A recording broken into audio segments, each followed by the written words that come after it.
Ladies and gentlemen, Gary Moore.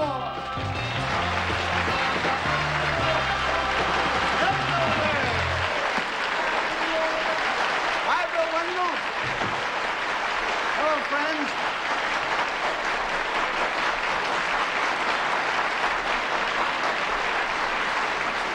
Thanks very much, and may I advise all of you space and science fiction buffs to stay tuned, because our first contestant is no doubt precisely your cup of tea, as indeed he is mine. You know his work if you don't know his face. You'll meet him as soon as you meet our spaced-out panel here on To Tell the Truth. Larry Blyden. Peggy Cass. Bill Cullen. And Rita Moreno.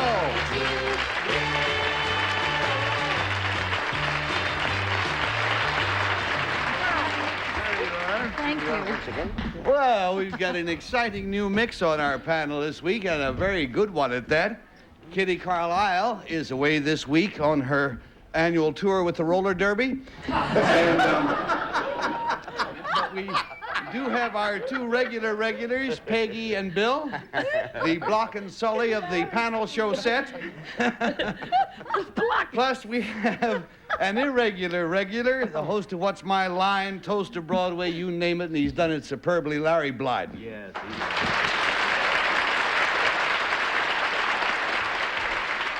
And plus that, we're lucky in having a newcomer to our show. Certainly not a newcomer to TV audiences, Broadway, movies, Oscar winner, Rita Moreno. Welcome.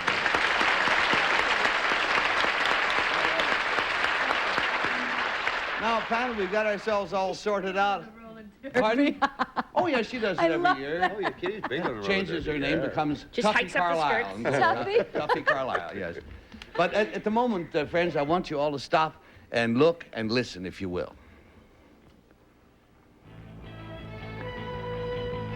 Space, the final frontier. These are the voyages of the Starship Enterprise.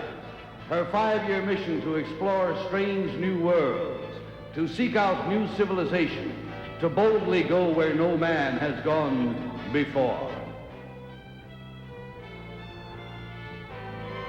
And that, I think, you may recognize as being the very exciting opening of the television series Star Trek. And here is the creator and producer of Star Trek.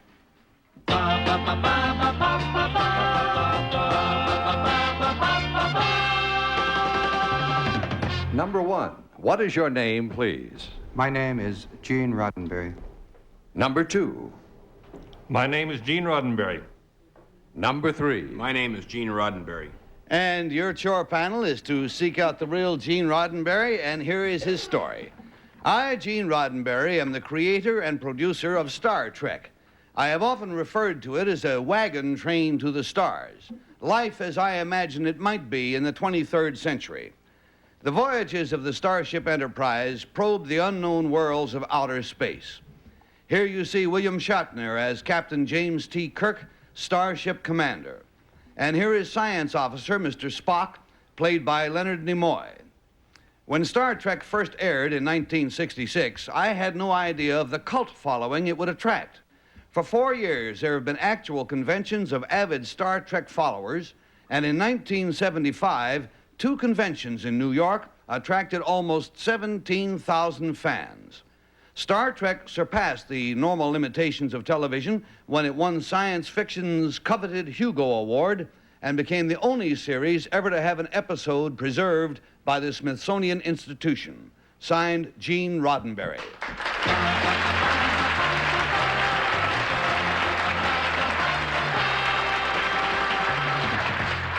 And whichever one it is, we owe him many thanks for lots of good hours. We'll be back in about 2 minutes, and we'll play the game.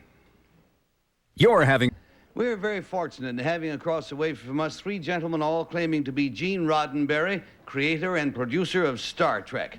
And Bill Cullen, this sounds like your dish. Let's go. Yeah, Mr. Roddenberry, number 3. As I recall, when Star Trek went off the air, there was the greatest protest, I think, about any that's ever been had about any show going off. Does that protest still continue? It has grown to the point where we have Star Trek clubs now. The protest is back on the air because NBC viewed the fact that it was a very good program, and they put it back on the air.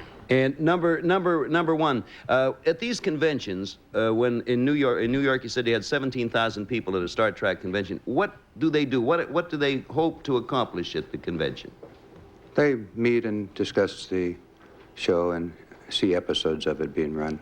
Number two, there are some Star Trek spin-offs, according other things that you've sold along. What are some of those things? Well, there's a Star Trek computer game. There are, of course, many books. I think something like 30 books at the present time. It's hard to keep track of. It's been syndicated, of course. Number two, speaking of syndication, the show, number three mentioned the show was back on the air. Is it back on the air in syndication or on a network? In several, it's, I think, something like 74 stations now.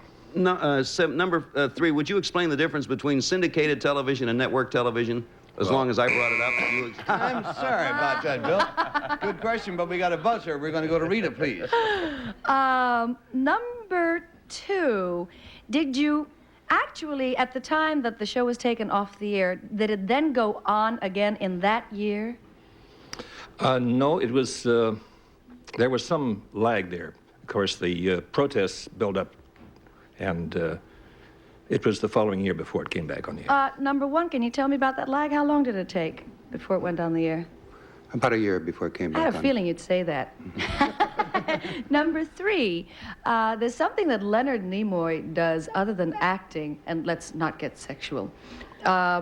What is it, do you know? He has a very intelligent mind, and he Yes. does many things with his mind that the ordinary person can't do. Number two, do you know what it is I'm referring to besides his intelligent mind? He's also an actor. No, I said beside being an actor. You obviously Well- can't be both. They didn't get sexual at any rate. Yes. Number one. Oh, my. All right, there goes the buzzer, and we're going down to Larry. Okay, number one, as long as Bill brought it up, what is the difference between a syndicated program and a network program? Well, one shows on your 3 networks in the evening, and the other shows at local stations. Okay, number three, what is an answer print? An answer print? Yeah. I don't know. Most of us don't. Number two, what is Ray Bradbury? Good question. What is a Ray Bradbury? Oh. Ray Bradbury.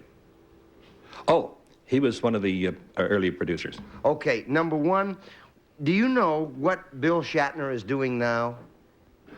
He's acting as a guest star on various television shows. Okay, number three, how did you do Leonard Nimoy's ears? I've always been fascinated by that. That was a makeup job that we created, and they're a plastic ear that pins his ear right back to his head, and it takes about an hour and a half to apply those ears. Boy, they were really terrific. Number two, when they were doing, I can't remember the name of the show now, but they used to say there had to be only one miracle per show on Twilight Zone.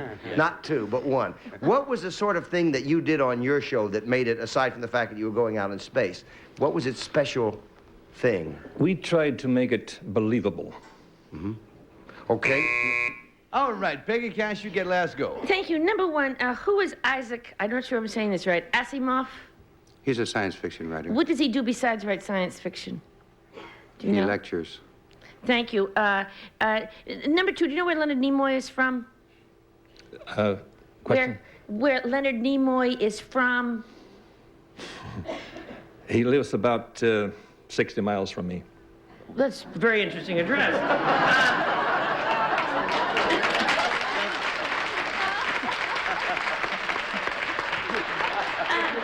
If you want to find Leonard, you find him, then you go 60 miles. What is the Hugo Award? Number three, what's the Hugo Award? Is that thing where they say, do you want to go out of space? Out of space, and the guy says, no, you go? I mean, what is it? That's a science fiction award that's presented, and it's the first name of a very famous scientific writer. Who? I can't remember his name. Not that famous then, right? You slipped your mind. Number two. Hey there, friends. An ultra-realistic bell has brought us back to Earth. We must mark our little ballots, if you will. Mark them for number one. or a number 2, or a number 3. Our rules are that we pay the group $50 for each wrong vote, and we pay them $500 if nobody comes up with the real fella, and Bill comes in first. Well, I don't know. We hit it with a lot of sort of technical questions there that unfortunately sometimes occur. But on the basis of the answers, number 1 did not, as far as I could determine, make any errors. So I voted for number 1. So we got a 1 showing. Rita? Well, he wasn't really asked the technical questions, though he's gorgeous. Hello, gorgeous. You're very cute man. Anyway, I would love for him to be this person. And the fellow with the beard looks like he should be. But the one, you see, I chose 3, even though he said he didn't know what an answer print is. Don't ask me why. He should know what an answer print is. I don't even know what it is. I don't know what an answer print is, but then on the other hand, I don't write Star Trek either. All right, so we got 1 and we got 3, and we're going on down to Larry. Well, I thought the only one of the 3 who gave all the right answers. Before I tell who I voted for, I want number 2 to know that I've copied down his address. What is the zip code? Because I wanted to write Leonard a letter. I voted for number 1. All righty, we got a pair of 1s and a 3 going, and Peggy? Well, I voted for number 1 because he knew who Isaac Asimov was, and he teaches biology at BU, I think, or something at Boston University, but that's the lecturing. Well, he said he teaches and that he lectures. All right, so the votes are all in. At this point, will the real Gene Roddenberry, please, sir, stand up. Don't kid me. Oh! Yep.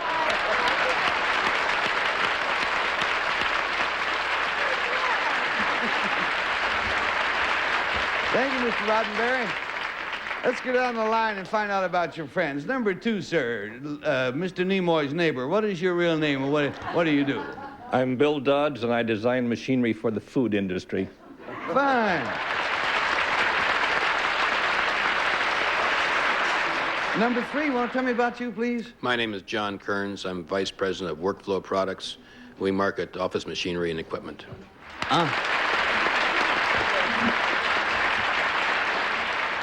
Gene Roddenberry, just out of curiosity, have you got anything else in the works, anything coming up, or are you still devoting all your time to Star Trek?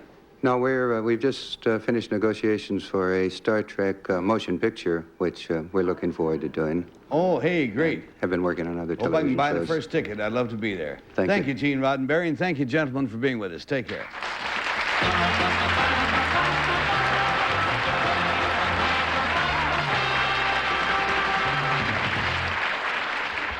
We're going to start a lot of arguments at home because our next guest believes that children should be taught to manage and to respect money, but not to worship it. That, however, is not what the arguments will be about. For that, stay tuned. Now let us say hello to our expert on children and money.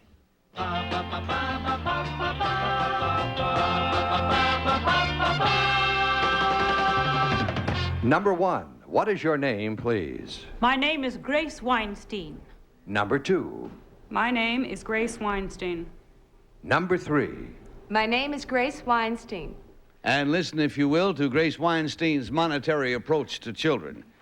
It says, I, Grace Weinstein, have written a book called Children and Money. It's a guide for parents in which I cover the subject from pocket money for 5- and 6-year-olds to income for teenagers, from piggy bank to checking account. I deal with allowances, teenage charge accounts, and payment scales for family chores. I also deal with the fact that boys and girls use money in different ways, and that money is sometimes confused with love. Here's a provocative question. How does money resemble sex? Signed, Grace Weinstein.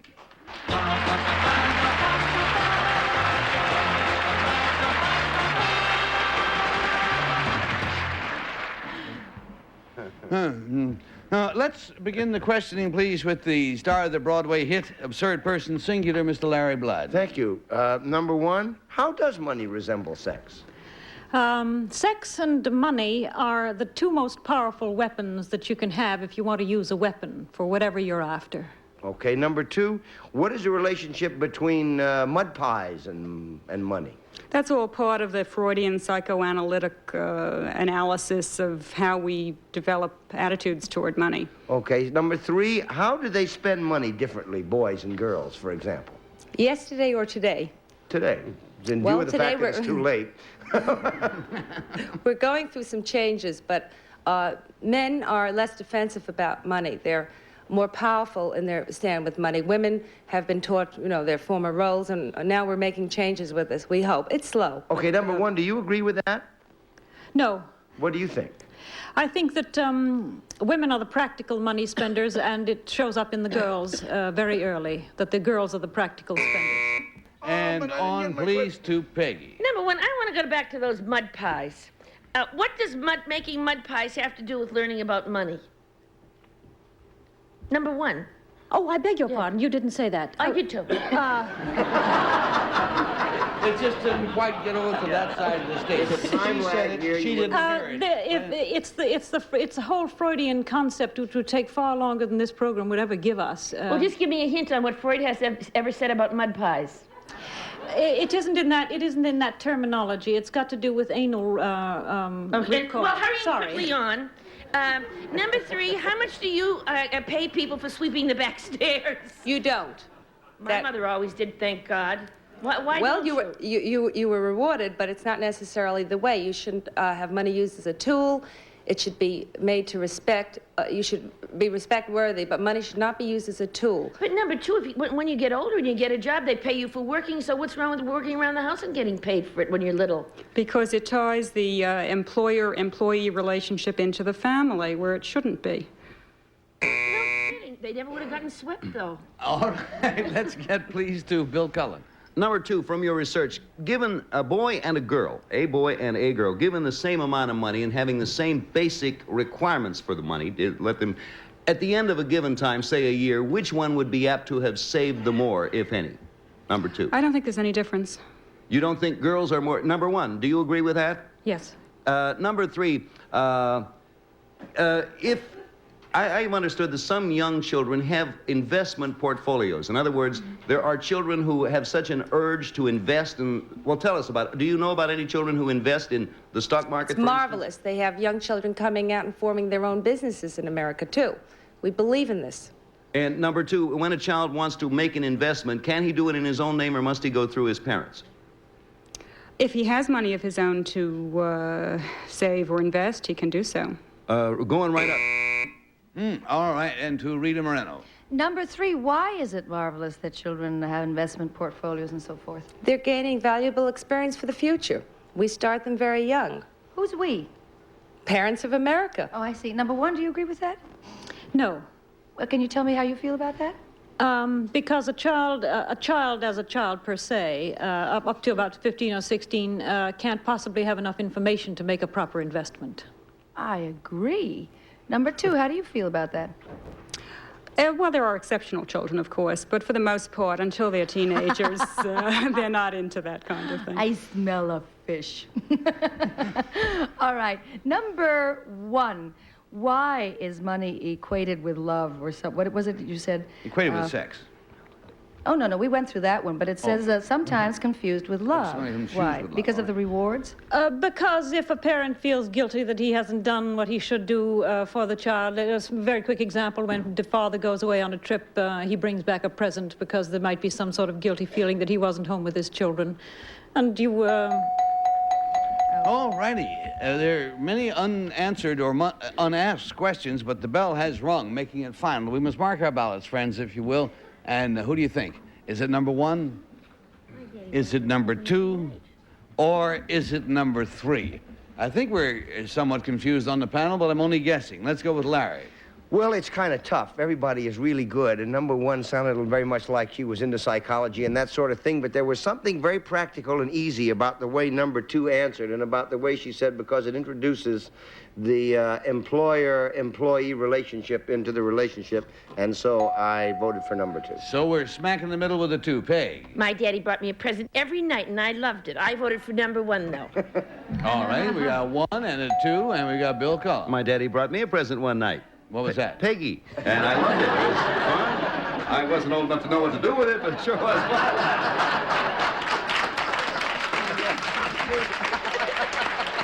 Your daddy came home and said, here's a little... I find that hard to believe. Here's one, your eye. In any event, we got 2 votes for 1, 1 vote for 2, and Rita. What do you do with a little Peggy? Wait until she gets big. I'm not going anywhere. I voted for number 1 because she seems to be the most, well, they're all awfully knowledgeable. It was tough. It was indeed tough. Depending on my nose, which I haven't done too well so far. All right, the votes are in. At this point, will the real Grace Weinstein please stand up? It's 2. Right in the middle.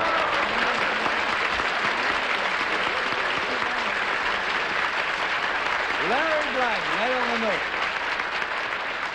Number 1, let's find out about you. Very good indeed. What is your real name? What do you do? My name is Patricia Winbrow Klein. I'm a self-taught realist painter showing now at the Harbor Gallery in Cold Spring Harbor, New York. And good luck to you.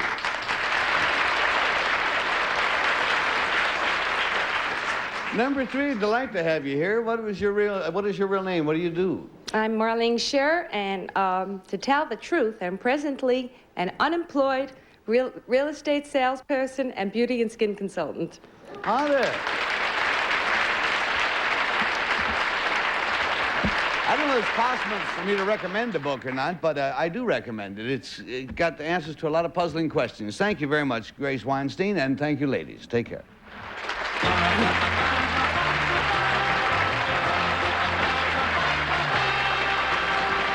Tough. Well, friends, we have only time to say goodbye. Enjoy yourselves. Don't get any on you.